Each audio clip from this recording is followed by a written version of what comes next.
आप Andrew Carnegie द्वारा लिखित उनकी आत्मकथा सुन रहे हैं।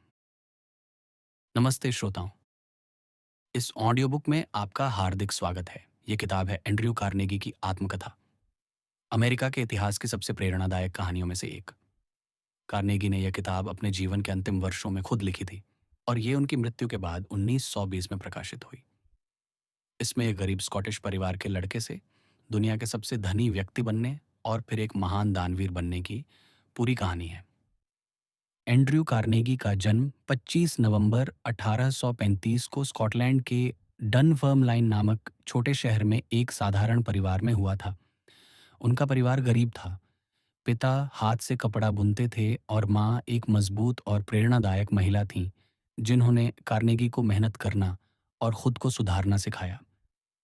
उस दौर में मशीनों ने हाथ के काम को कम कर दिया, जिससे परिवार को आर्थिक तंगी का सामना करना पड़ा। 1848 में जब कार्नेगी मात्र 12 साल के थे, वे अपने माता-पिता और छोटे भाई के साथ बेहतर जीवन की तलाश में अमेरिका चले गए। वे पेंसिल्वेनिया राज्य के एलेगेनी इलाके, जो अब पिट्सबर्ग शहर का हिस्सा है, में बस गए। अमेरिका पहुंचकर कार्नेगी की पहली नौकरी एक कपड़ा मिल में थी, जहां वे धागे की बॉबिन बदलते थे और हफ्ते में लगभग $1 ही कमाते थे।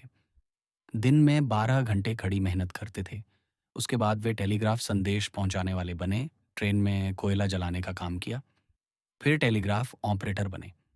असली बड़ा मौका मिला पेंसिल्वेनिया रेलरोड कंपनी में, जहां थॉमस ए स्कॉट जैसे अनुभवी व्यक्ति ने उन्हें व्यापार की गहराई सिखाई।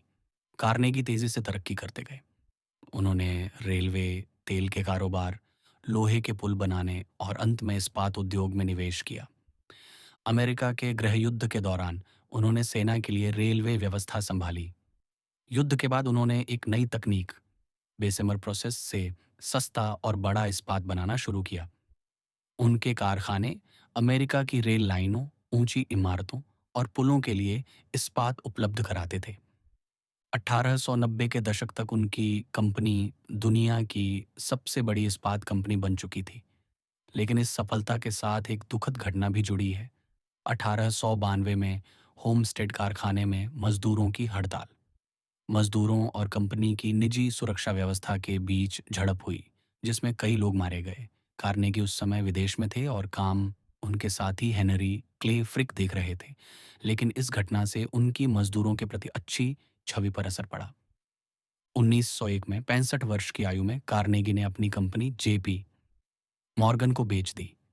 कीमत थी $480 मिलियन, जो आज के समय में अरबों डॉलर के बराबर है। इस सौदे से वे दुनिया के सबसे अमीर व्यक्ति बन गए, लेकिन उनके लिए पैसा ही सब कुछ नहीं रहा। उन्होंने अपना नजरिया बदल लिया।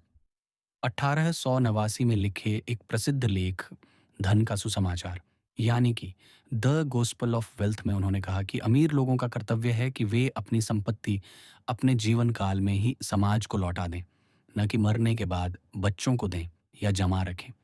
उनका मानना था कि जो व्यक्ति अमीर रहकर मरता है, वह बदनाम मरता है। उन्होंने खुद यह सिद्धांत अपनाया और लगभग $350 मिलियन, आज के अरबों, दान कर दिए। उनके दान से दुनिया भर में लगभग 3000 सार्वजनिक पुस्तकालय बने। कार्नेगी मेलन विश्वविद्यालय की स्थापना हुई। न्यूयॉर्क में कार्नेगी हॉल बना और शांति, विज्ञान तथा शिक्षा से जुड़े कई संस्थान स्थापित हुए। वे मानते थे कि लोगों को खुद आगे बढ़ने के अवसर देने चाहिए। यह आत्मकथा बहुत व्यक्तिगत और रोचक है। कार्नेगी ने इसे खुशी, कृतज्ञता और हल्के हास्य के साथ लिखा है। वे अपने गुरुओं, परिवार, खासकर अपनी माँ और भाग्य का शुक्रिया अदा करते हैं। मार्क ट्वेन जैसे प्रसिद्ध मित्रों की यादें साझा करते हैं। व्यापार के कुछ महत्वपूर्ण सिद्धांत बताते हैं, जैसे बेहतर लोगों के साथ काम करना, कमाई को फिर से निवेश करना और झगड़ों से बचना।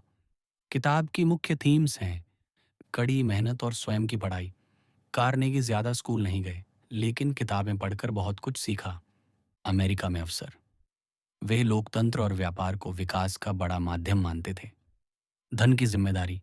किताब के अंतिम हिस्सों में अपने दान की विस्तार से चर्चा है। शांति और मानवता। पहले विश्व युद्ध से दुखी होकर उन्होंने दुनिया में सहयोग की बात की। कार्नेगी का निधन 1919 में 83 वर्ष की आयु में हुआ। उन्होंने अपनी इच्छेय सारी संपत्ति दान कर दी थी। आज भी उनका नाम कई संस्थानों में जीवित है और अमीरी, गरीबी तथा दान की बहस में आता है। ठीक वैसे ही जैसे आज बिल गेट्स या वॉरेन बफेट के बारे में चर्चा होती है। आज इस किताब को क्यों सुनें? आज के दौर में जहाँ अरबपतियों और सामाजिक असमानता की बातें होती हैं, यह किताब याद दिलाती है कि धन सिर्फ कमाने के लिए नहीं, बल्कि समाज को बेहतर बनाने के लिए भी होता है। एक व्यक्ति कितना बड़ा बदलाव ला सकता है, यह उनकी ज़िंदगी से साफ पता चलता है। ये ऑडियो बुक उनकी बातों को जीवंत बनाती है, उत्साहपूर्ण, विचारपूर्ण और बहुत उदार। अब हम किताब शुरू करते हैं। कार्नेगी की कहानी आपको ज़रूर प्रेरित करेगी। स्कॉटलैंड की गरीबी से अमेरिका की ऊंचाइयों तक की यात्रा, अमेरिकी सपने की सच्ची मिसाल, लेकिन नैतिकता के साथ। धन्यवाद।